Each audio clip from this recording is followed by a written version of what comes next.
Selling online can feel quite daunting and challenging, especially if you're just getting started in the online world. What exactly are you selling? What sets selling in person apart from selling online? What do you offer? And also, how much should you charge? It's natural to have a lot of questions, and actually in this video, we're going to break it down into 5 simple steps to help you with the sales process. Joining me today is my business partner, Alex Povey, and he's the head coach at the Remote Coaching Academy, a mentorship program for personal trainers and health professionals aspiring to grow and scale their online businesses to £3,000 a month and more. Together, we're going to walk you through the 5 simple steps to sell online fitness coaching successfully. All right, let's dive straight in. Okay, Alex, so what are we selling first of all? All right, so basically what we're selling is an online coaching program, not a PDF, not a guide, but actually an online coaching program that is going to involve training, nutrition, check-ins, maybe some coaching calls. And so this isn't actually high-level quality service where it's actually probably going to cost $500 to $600 to £700 for a 12-week process. And this is something typically that I'd be selling over the phone and not in the DMs, right? Things that you can sell in the DMs or via Messenger are going to be very low ticket stuff, like just a guide, a PDF, something super cheap.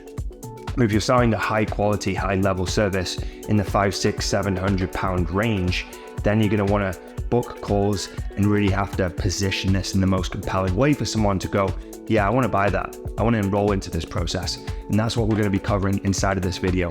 Okay, so how would this be different to selling personal training? With personal training, right, you're essentially sitting down for a consultation with someone inside the gym.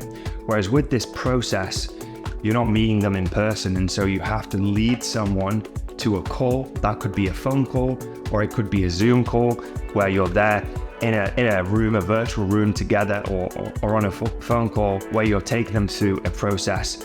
And essentially this process is going to lead you to identifying certain things and then understanding where they want to be and also presenting your offer. And we're going to get into that in much more detail, but essentially the big difference is it's not a consultation. You're not walking through a form and ticking boxes. You're actually walking through a very structured process that's designed to position online coaching in a very compelling way. And what we need to appreciate is online coaching is a little bit more difficult for people to grasp.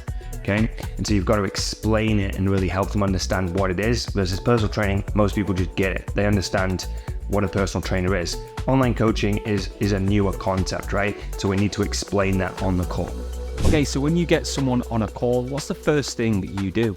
So when we get someone on a call, the first thing we want to do is want to build some rapport, okay? And this is what I do, right? So I typically look at either someone's social media or I look at what I know about this person already. And before we dive into like the main call itself, I just have a little bit of a chit chat with people and say, hey, where are you based? And if there's any common ground there, I've maybe been there or I'm going there, or there's something about them that I can relate to and connect with, then I'm going to do that, right? Because that's normal when we're interacting with someone new. You kind of have this rapport that you typically build by just asking some general questions about them, their life, their kids, where they live, where they grew up, where they went to school, etc. And you can do that same thing on one of these calls at the very beginning. And that's the first thing I do just to break the ice before we move into the next phase. Got it. So after you've built rapport, what's next? So once we build some rapport, that's where I'm going to pre-frame the call. I'm going to say, hey, let's dive into it. I'd love to hear a little bit more about your health and fitness goals. And then if it makes sense to explore if we could be a good fit, and then we definitely could do that towards the end of the call. Does that sound good? I give that permission, and then I go into a phase of really trying to identify where they are right now, so their current situation. And what this basically means is I'm trying to identify what is going on. Like, what is the goal or problem that they're trying to fix? How long has this been going on? Why is this bothering them? What have they tried in the past? And I'm really just trying to diagnose here, right? Diagnose the problem so I can then go and prescribe a solution later down the line. So this part of the call is all about diagnosis and actually asking the right questions. And I'm taking notes at this point. I'll be using my iPad or I'll be using a notepad, and I'll be jotting things down because I will want to use these later on in the call. And if you're listening to this and you're going to use this framework, then take notes. It's really going to help you then position the most compelling offer later down the line. Okay, so that makes sense. So essentially you're diagnosing the problems by asking very specific questions. So what happens next? All right, so once we've established like where they are, think of this as point A.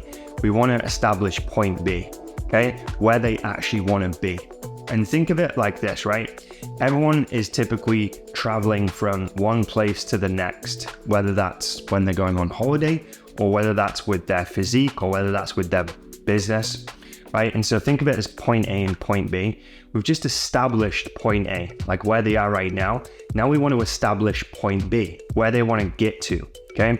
And where they want to get to is just as important, right? Because if there's a big gap between where they are and where they want to be, then that then justifies them enrolling into a process, a program, or buying a solution to get them from point A to point B. So now we're going to basically get a better understanding of where they want to be. We want to get an understanding of their overall vision for themselves, their physique, how they're going to look, how they're going to feel, how this is going to affect other areas of their life. And this is going to give us a really good picture to then identify those 2 points, point A and point B. And now they're going to be able to see when you do this process and you ask these questions, how far they are from where they are right now to where they want to be. And this then makes it more compelling for them to really want to take you up on your solution or your offer or seek something that's going to get them from point A to point B. All right, so we've established where they want to be and their vision. So what do we do next? So once I've established where someone essentially wants to be and their vision, that's when I'm going to move into asking for permission to make an offer. And at this point, I'm going to then make an offer as to what it is I do, how it is I can help, and what I think is going to be the best solution for them. And this is where you may have multiple offers and multiple things that you could provide them. But essentially you want to take what you diagnosed over here and where they want to be over here, and you want to then position your offer in the middle as the vehicle to get them from point A to point B, okay? So think of your offer and solution or program as the vehicle getting them from point A to point B. And so you really want to make your offer match the things that they said that they were struggling with. And you want to address the things that we're struggling with. And you also want to make your offer fit the things that they've tried in the past and how your offer or my offer would be different if they did this offer. And also you want to explain how your offer is going to get them to the place that they want to be. And if you do that really well, you address where they're at, what they've tried in the past, what you offer in your program and how it's going to get them to where they want to be. And you do that very well, then they're going to go, I can see how this is now the solution to the problem that I've got and where I want to be. This is something that I want to get involved in. So you make the offer. What happens after that? Now, once I've made the offer, I like to do what I call a temperature check. And a temperature check is essentially checking the temperature to see where they're at, right? On a scale of 1 to 10. And what I mean by this is I'm trying to see if there's anything maybe holding someone back from proceeding or moving forward, right? Because typically people are going to have concerns, objections, questions, etc. And so what I do is I say, hey, on a scale of 1 to 10, 10 being this is something that you really want to do, where are you on the scale right now? I'm curious. And they come back and they say, I'm an 8, okay? If they're not a 10 and they're an 8, it means that there's something that's probably going to hold them back from saying yes and making a decision. And this then gives you an opportunity before you even get into price to start then discussing, well, okay, so you're at an 8 right now. What's stopping you from being at a 10? And now you get the opportunity to maybe address anything that's holding you back. And it could be something about the product or service. It could be just they're curious about price and they're not sure if they can afford it. Or they may be concerns that they can't follow through and do it themselves. Some people question their own ability to follow a plan.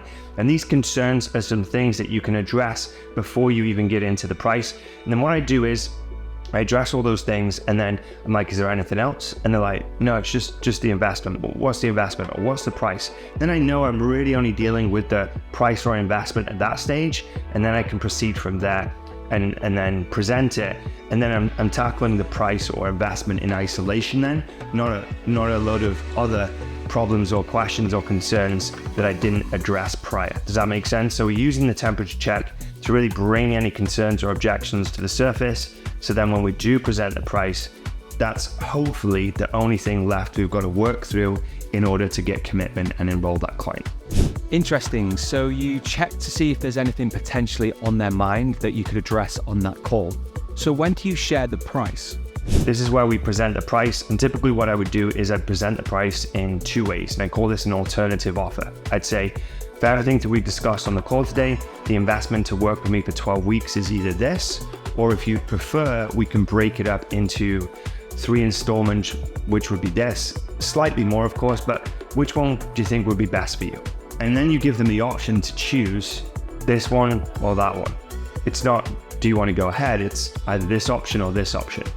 And this is where you may get some more concerns or questions or some hesitation. And when you get skilled in this process, you learn to sense those things or identify those things. And then this is where you start coaching, right? This is the time on the call where you may have to coach someone to help them make a change and make that decision, because anytime money or commitment is involved, this is where someone has to now decide whether they're going to make a change. And for some people, there's going to be some internal resistance here. And if you can help them work through it, there's a good probability that they're going to sign up and get started with you in your program. Love it. So we've covered all of these steps there for someone to sell online coaching successfully. So if you did want more information on the Remote Coaches Academy, a mentorship program for personal trainers and health professionals, helping them grow and scale their online coaching business.